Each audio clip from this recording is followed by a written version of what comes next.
All right, y'all, tapping in on this beautiful Sunday. It's a little nippy outside. I got a little windbreaker on, nothing crazy though. But it's supposed to go up to like 68 or something like that. So right now, obviously I'm off on the weekends. So I'm headed to the gym. I'm gonna get this workout in. We're gonna knock this out real quick. It's a little late, it's 8:40. I say it's late because I woke up at like 6. So I should have just probably got up, got right to it. That's one thing, when you're dealing with the gym, for all my gym goers and people that's like just starting to get to the gym, bro, when you first get up, like if you got the time, obviously, once you get your schedule down packed, but like say you off on a day, like say you off on weekends, and you wake up early on that day, like a Saturday, Sunday, don't just lay in the bed and think about it. Bro, I'm telling you, you're gonna talk yourself out of that gym. I woke up at 6 a.m. and I was thinking about the gym for 2 hours. And I finally like, man, let me get up. Sometimes it works, like you motivating yourself, if you wanna call it that. But a lot of times, bro, if you just sit there and you just think about it, you might talk yourself out of that gym. So the best bet is, boom, wake up. I gotta go to the gym, just get up, go through the motions, just get to the door, just get in the door. Once you get in the door, now you're gonna start your workout. Before you know it, it's gonna be over. And honestly, I'm at the space now where, like I said, the day was a little slow.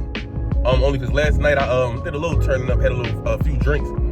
So that had me a little sluggish, but nothing crazy. I ain't had no hangover or nothing, but I lost my train of thought that fast.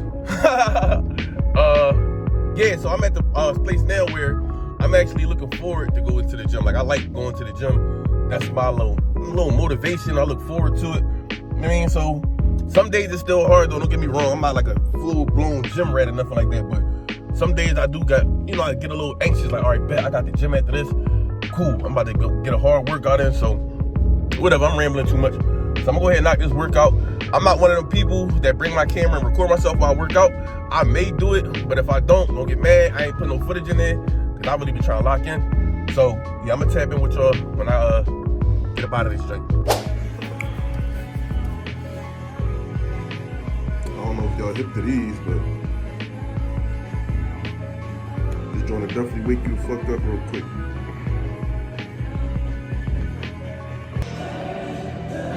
It's no more packed in here than I thought on a Sunday.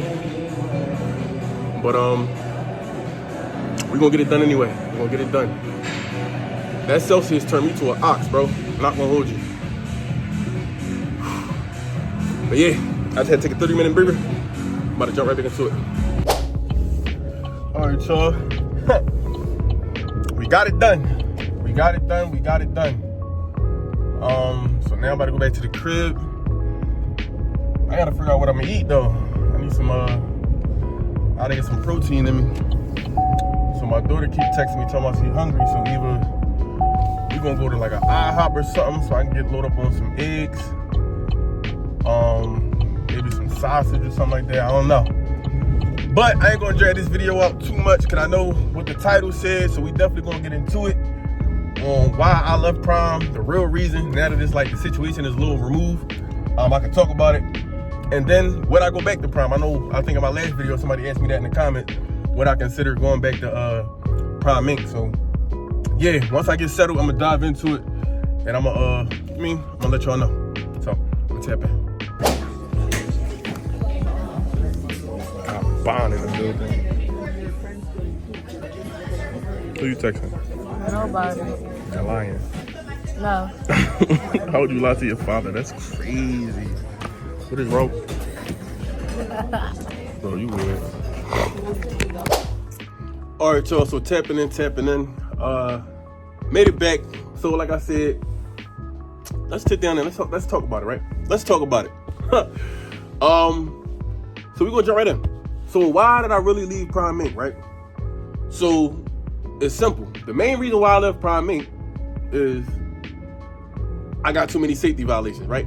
Not even safety violations, but if you at prom, then you know what it is. What they call them, road stability alerts, and I think too many hard brakes, right? So I think they call those critical events. That's what it is. That's what I was looking for. So I got too many critical events. If y'all hear anything, that's my daughter upstairs, right? So I got too many critical events. Now, a couple of y'all in the comments had me cracking up like throughout the videos I was dropping, because some of y'all was able to read between the lines. Because I did drop one video when I mentioned like, yeah, I got a roastability alert. Prime called me and everything. And they told me it was my last straw. I was on the last leg or whatever. So some of y'all in the comments, I was kind of pointing that out. Like, yo, he just told y'all in the last video. I mean, if he get one more critical, he gone. So y'all put that together real good. So, I mean, that's what it was. Too many critical events. And basically it was a situation where I was dropping a load off at Iowa. And typical week. I was dropping a load off at Iowa on a Friday. Now usually when I drop at Iowa, I drive to Nebraska because I pretty much I had that route down packed. I already knew I was picking up a load coming out of Nebraska that Monday. I was going to sit through the week. So I drove to Nebraska, you know, took my weekend there, my little 34 hour, whatever you want to call it. I sat out in Nebraska, regular shit. Monday morning, I get a call and my dispatch manager's like, yo, I need you to deadhead to the terminal, Springfield terminal. So, all right, cool, I got you. It didn't make no sense. It didn't make no sense whatsoever, but I'm driving. And I don't know if you call this intuition or whatever, but I'm driving and something was in my mind like, yo, something ain't right. It was just calling to see what it is. So, no, yeah, so that's what it was. He told me, yeah, deadhead to the terminal and see me when you get here. So he wanted, my dispatch manager wanted to see me when I got there. So I'm driving. And I'm thinking, racking my brain, like, what could he want? What do he want me to come up here for? So, you know, the anxiety got to me. So I'm like, yo, let me come up with a plan. All right, I know dispatchers leave.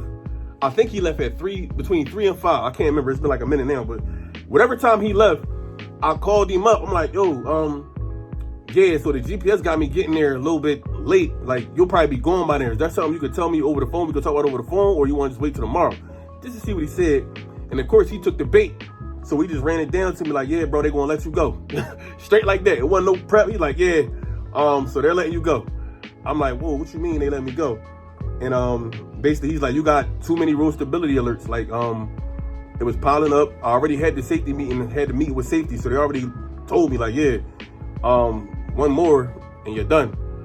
So, you know, I got back to the terminal. And I think I called him one more time because I had to have another meeting with safety. And basically he was like, listen, if I was you, I would resign before they fire you for safety reasons. And pretty much that's exactly what I did. You know, I resigned.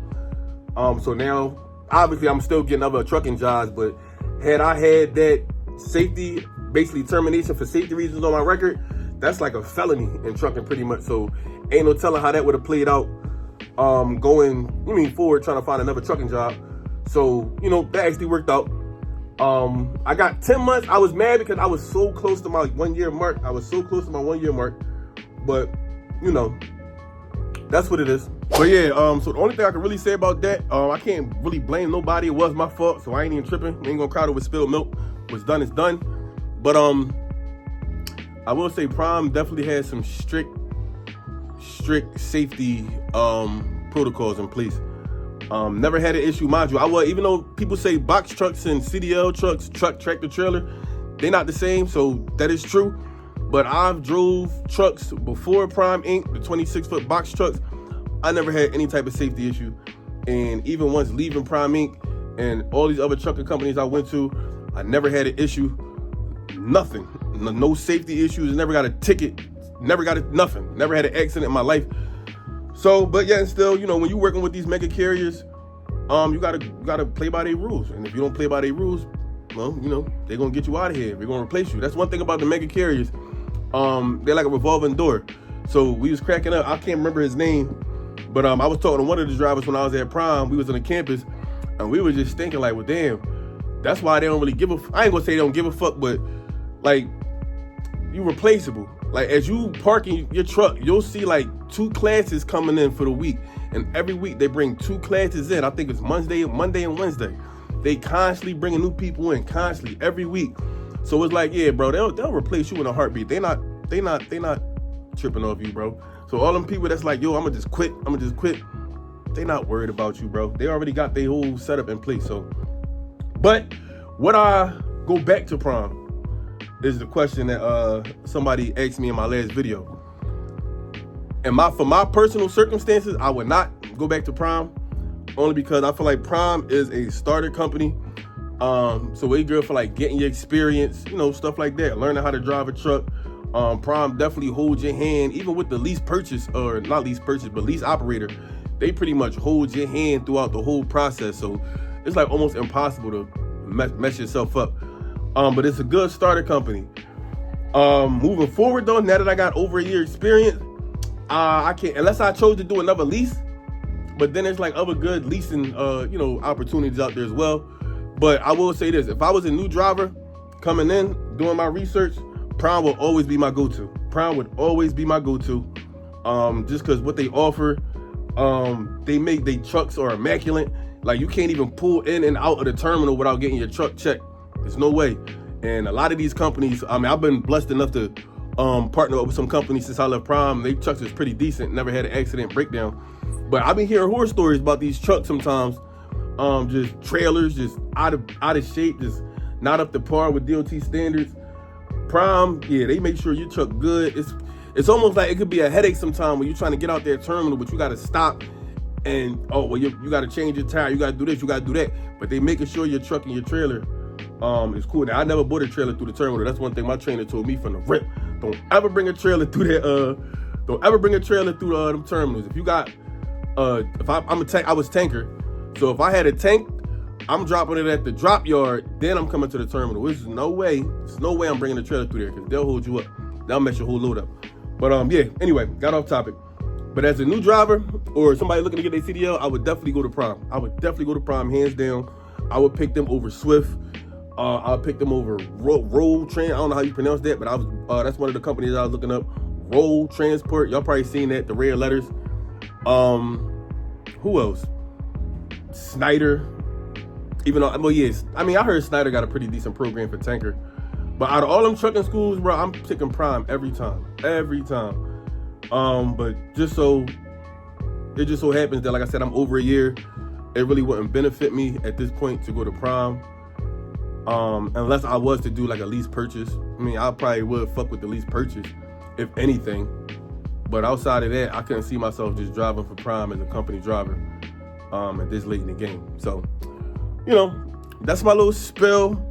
If y'all got any questions, leave them in the comments. I will definitely respond. Like I told y'all, that's how I'm gonna pretty much be setting up most of my videos moving forward. I'm gonna just pretty much be answering y'all questions that's in the comments.